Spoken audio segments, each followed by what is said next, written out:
Sanate yesunda komisimai, ukumanga nanite, mutuna nabete la bino bisuma.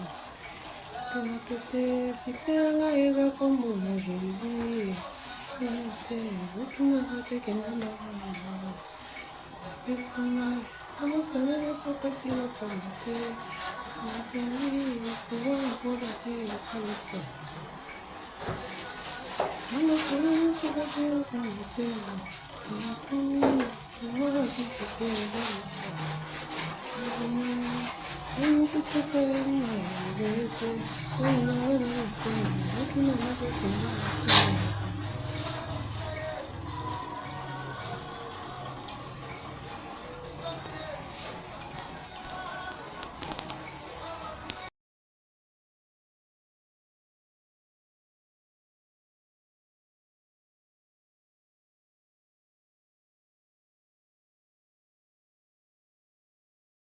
Ma bijou aligné vraiment place où a aidé Batou, n'a moins cher. Mais au moins ça ya pour ça maman.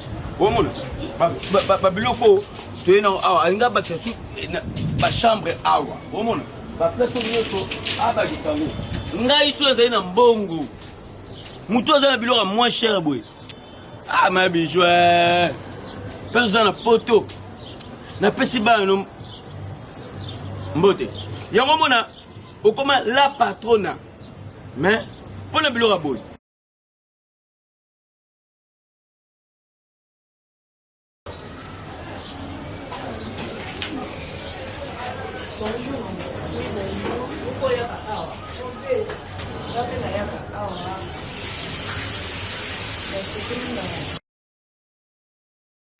Bah service est équipé.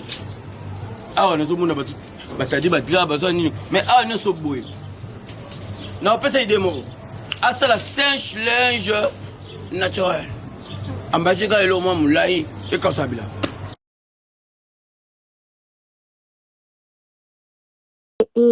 Yasika eye. Mama Bijou d'or a memeli bino appartement oyo ba uti ko renouveler yango yasika. Mama Bijou d'or a lobi olingo kende na yo congé na kini. Adresse ezalaka kaka moko. Na matonge na Irebu A37. Appartement ezali ya ba prix nyonso. Toza na ba chambre ya ba $15. O ezali lit à 2 personnes. Eza na climatiseur, eza na télévision, eza na frigo, eza na véranda okoyamba bapaya et puis eza na cuisine commun. Ba chambre oyo bozomona ezali chambre salon cuisine ezalaka na oka na $40 ya pamba.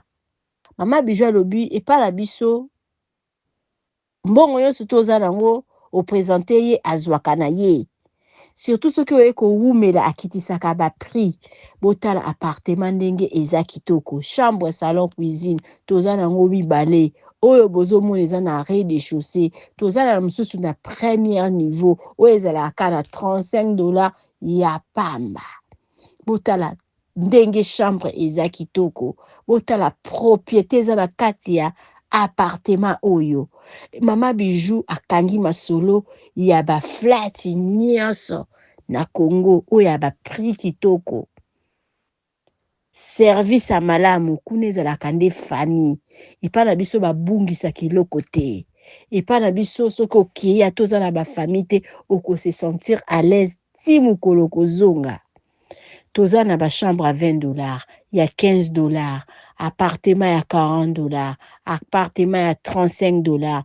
Mbongo nyonso za nango Mama Bijou azwaka. Et puis lisusu nini pas la biso bapesaka ta ndambu obandi kopesa ndambu Mama Bijou azwaka na ye. Numéro na biso eza wana contacter biso. Tala appartement ndenge eza kitoko. Tala appartement ndenge eza propre. Toi na problème à courant te. To tieli bino panneau soleil. Toi na problème à mai te. Toza na ba citerne o ezo bomba mai. Et puis toza lisusu na nini. Toza lisusu na groupe. Ok lelo couré zate bokoki kopelisa groupe na bino. service eza kitoko toza na ba garçon de chambre o basalaka nettoyage bo contacter biso adresse eza kaka moko Matonge Irebu A37 botala appartement na biso ndenge eza kitoko appartement oyo ezali vraiment 10/10 ezozela yo ndeko bana ya Lubumbashi bana Afrique du Sud bana ya États-Unis bana ya Europe bana pe kaka ya Congo olingo bunga na yo oya kovanda na yo na flat moko boye obata mataba jour toza wana pona bino olingo sala na yo mariage olobi na zluka place na kende kovanda ata mwa 2 jours toza wana pona bino bobenga biso bosala ba réservation toza ka na 10 place kala mingi te tozo koma na 14 mais pour le moment toza na 9 oeza pona bino toza na ba place mingi te yango wana ndeko benga osala réservation ya appartement na yo mama Bijou alobi appartement ezali wana pona bino bana ya poto tosali yango pona bino tozwaka mbongo ya ndambu epuis pa na biso basalaka réservation ezali avec mbongo opesi mbongo na yo babombeli yo place benga mama Bijou kozala jamais de si et puis yaka noki osala réservation à chambre na yo tozozela bino merci.